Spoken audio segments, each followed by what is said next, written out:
This is a clip from the Red Cow Arcade podcast. I'd like to talk about Sonic the Hedgehog.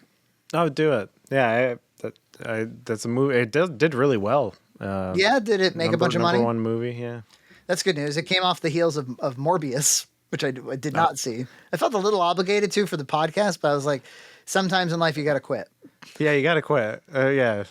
It does have that thing where the audience score is weirdly high and Or high-ish, like 60? Yeah, like 70. Yeah. Which, is just probably it. So if you watched it, it'd probably just be boring and it'd just be a movie. Yeah. I mean, I can barely stand Moon Knight, and I hear that that's like premium. Yeah, Moon Knight is not good. Sorry, guys. Sorry. I'm not even looking forward to Wednesday. It's not even a thing. Yeah, I don't get up early because I have to go on site on Wednesdays, and so like Boba Fett and stuff was making me get up really early to make sure I saw it in case there was any any FOMO in the office and anybody chatting about it in the office. But now I'm like, I'll see it when I fucking see it. How about that? But that's another. Speaking of bailing, that's another thing that'll make you feel. You ever like there's something that's hot. There's the game you're supposed to be playing. There's the movie you're supposed to be watching, and like instead of and you actually find an hour and a half, 2 hours to do the thing that you're supposed to be doing, and you choose not to use it for that, and you do some other comfort thing. That feels good too. Yeah.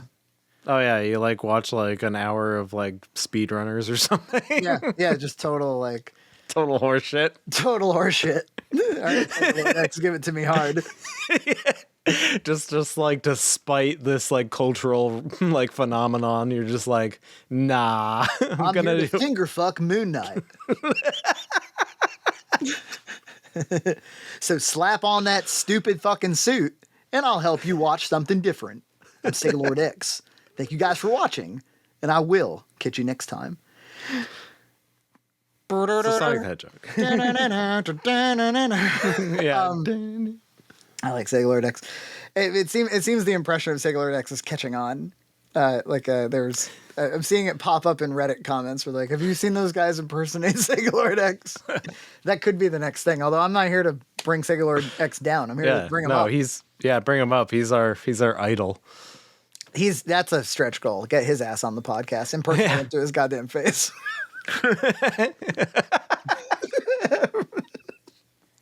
I'll wear a backwards cap right down to my eyebrows. Yeah, I'll pop mine on too. I'll be like, hey, it's like me, it's you. Hand the body over to me. Give me control, Sega Lord X. Yeah, Sonic. So I thought it was absolutely excellent. Asterisk. The thing about kids movies or family movies, yeah, maybe the better term would be family movies.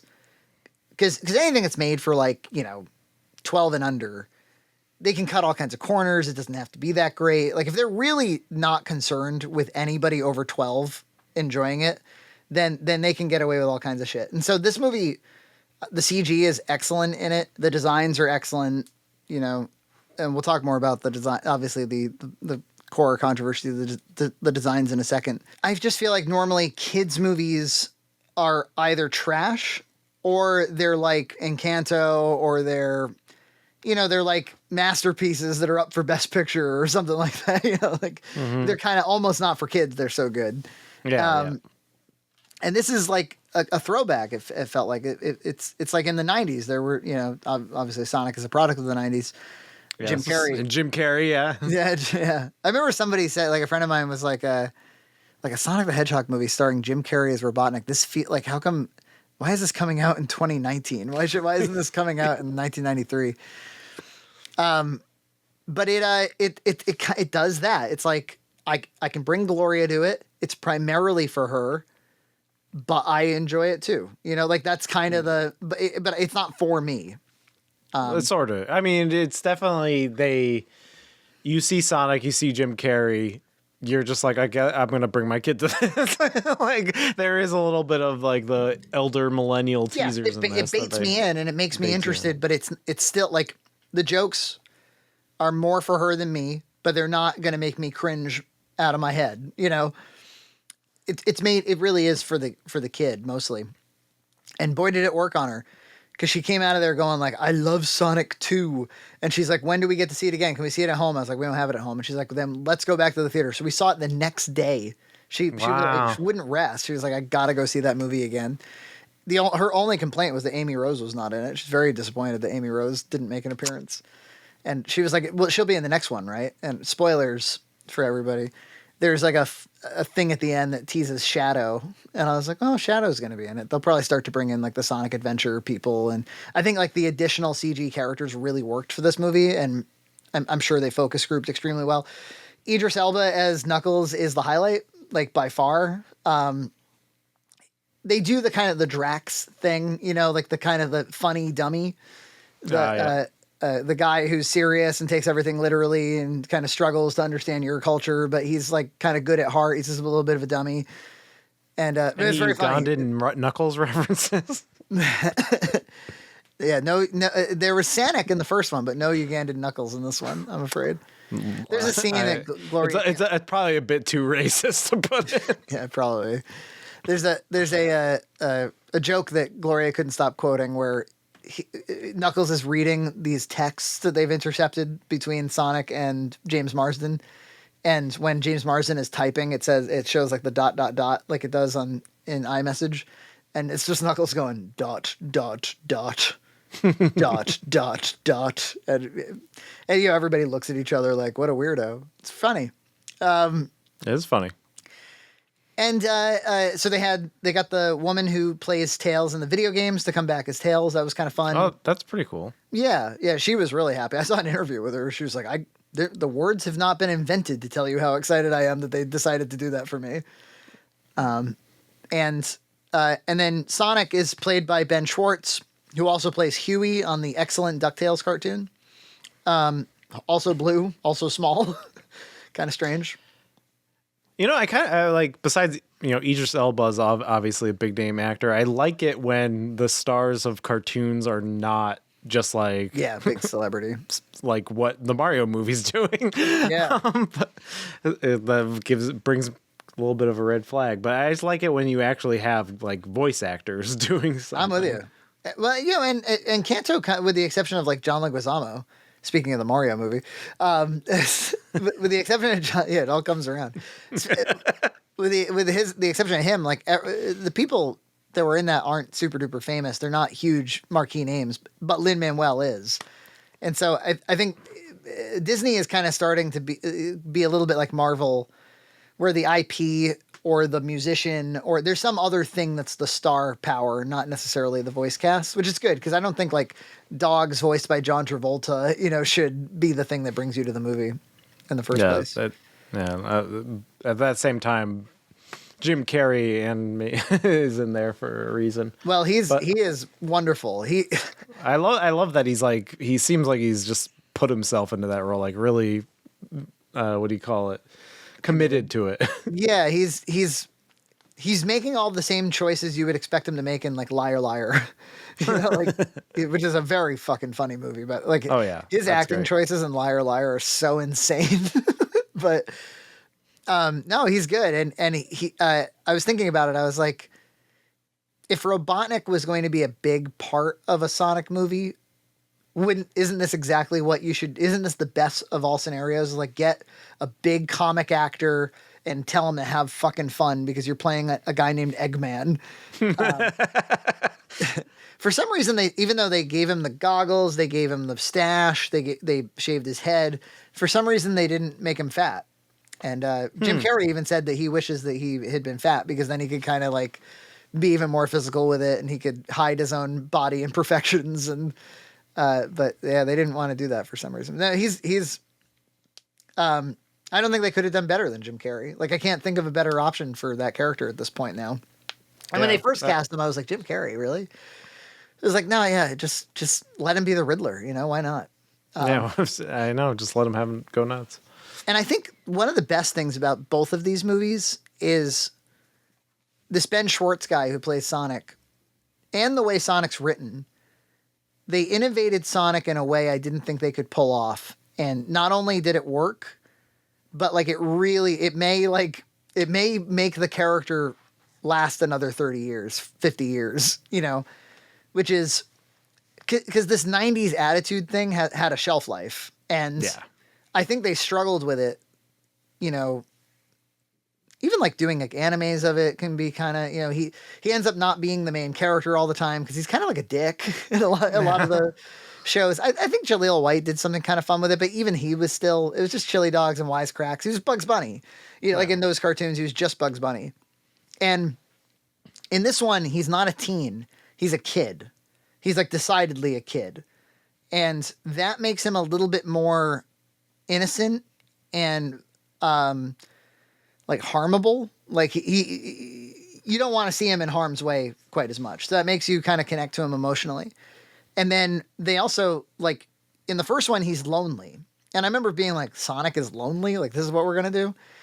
And it ends up dovetailing very nicely into this one because he ends up getting a crew. He ends up getting Knuckles and Tails, and they kind of stick the landing on that story of, like, here's what he needed. He needed some bros.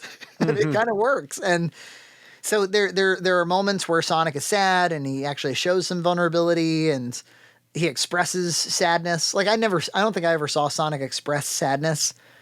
So now he's kind of like, it's like they took the premise of the character, which is this Bugs Bunny wisecracking thing, and they just put just a drop of vulnerability in it, just a drop of cuteness into it. And that's like just what it needed. Really masterful stuff when you consider like how easily you could have fucked that up.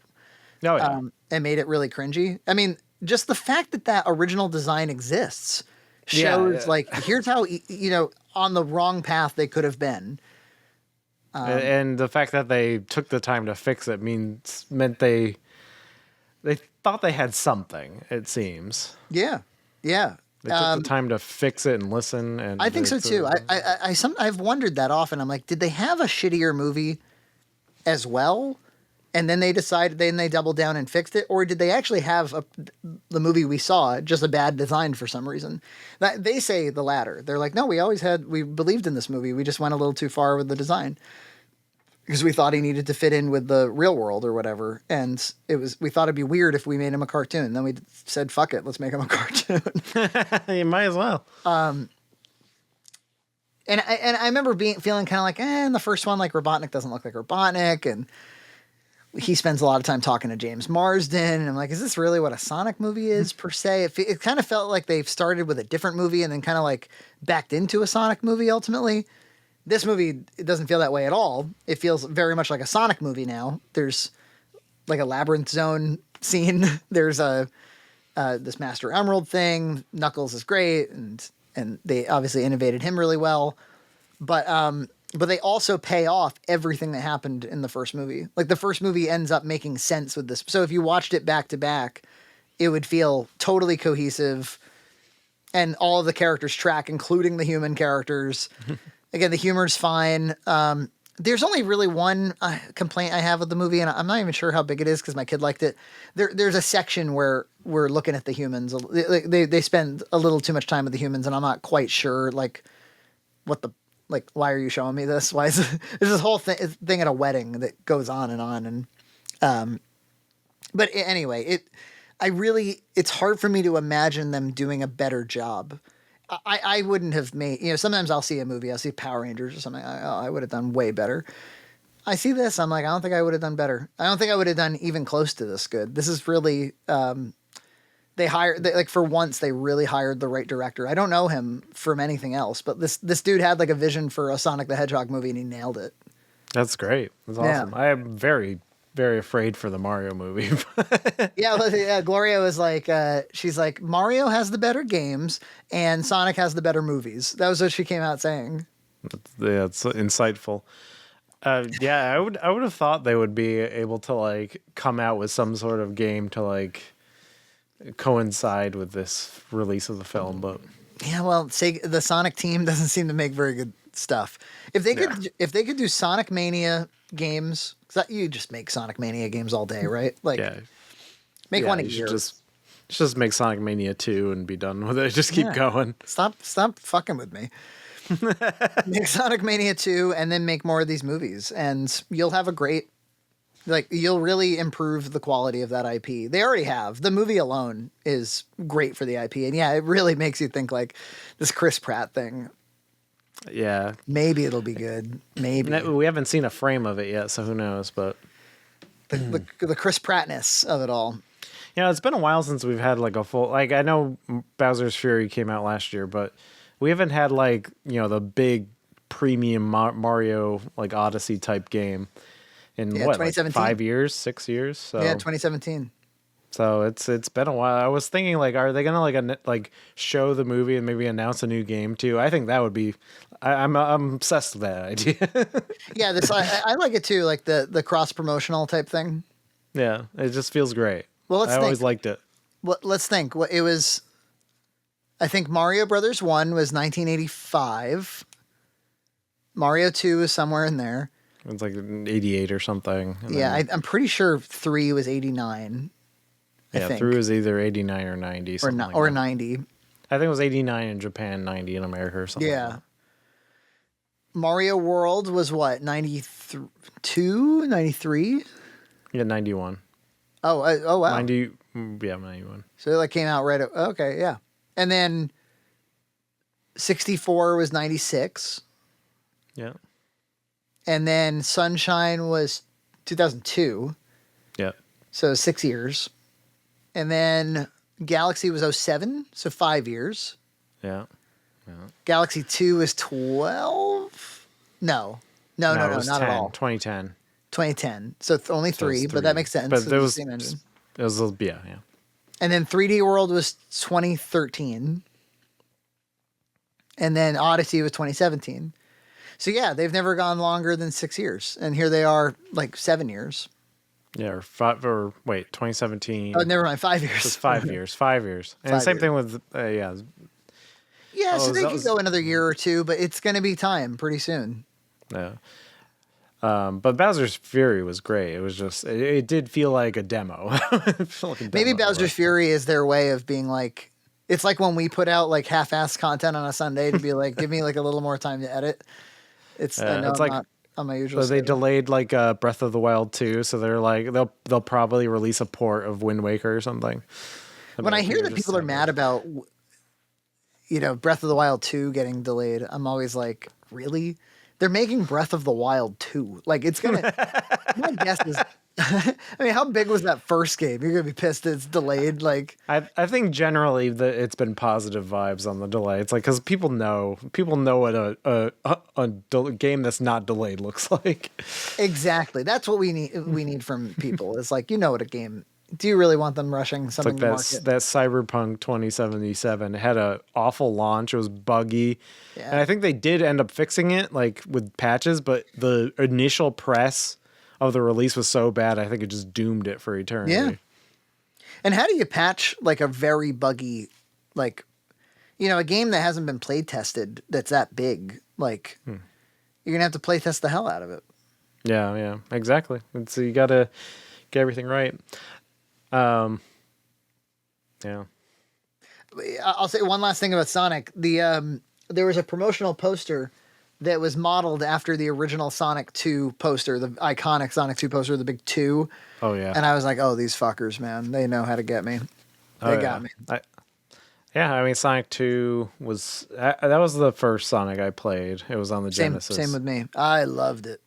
It was So that box art is iconic, and yeah. I just played through I had picked it up many times, but I never like played the 8-bit Sonic the Hedgehog, the Master System / Game Gear one. I always prefer the Master System releases for those because they're higher resolution. The Game Gear one is basically zoomed in so they could make the sprite big, and it makes they're almost the Sonic 2 on the Game Gear is almost unplayable because there's so many like leaps of faith and stuff, and you don't want that. It just, you can't really figure out what's going on. They're totally different. It's the same thing with the Illusion games that I always talk about. You want the Master System versions of these games, but it was really good. There's problems with it. I prefer the 16-bit, of course, but I was like, you know what? An NES Sonic, it's damn good. Like, it's really, in a way, like, I can't get over the fact that it's not talked about more often. That it's like, they're full-blown Sonic games on hardware that people are very, the kind of hardware people are very nostalgic for, that came out during the golden era of Sonic, and yet they're kind of like second-class citizens, or they're kind of like demakes or something. Yeah, people didn't even realize they existed, basically.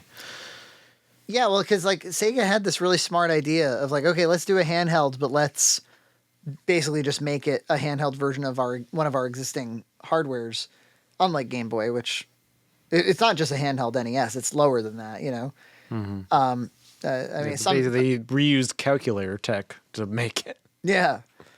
So they had this really cool idea of like, and then when we develop a game, we can release it for Master System in Brazil or wherever people. Yeah, exactly. And we can release it for the handheld, and yet even with like, they probably figured they were like, that'll be good marketing because everybody will be able to understand that concept, and yet I think that concept went above a lot of people's heads. I think like in North America, we knew Game Gear pretty well, and we really didn't know Master System super well.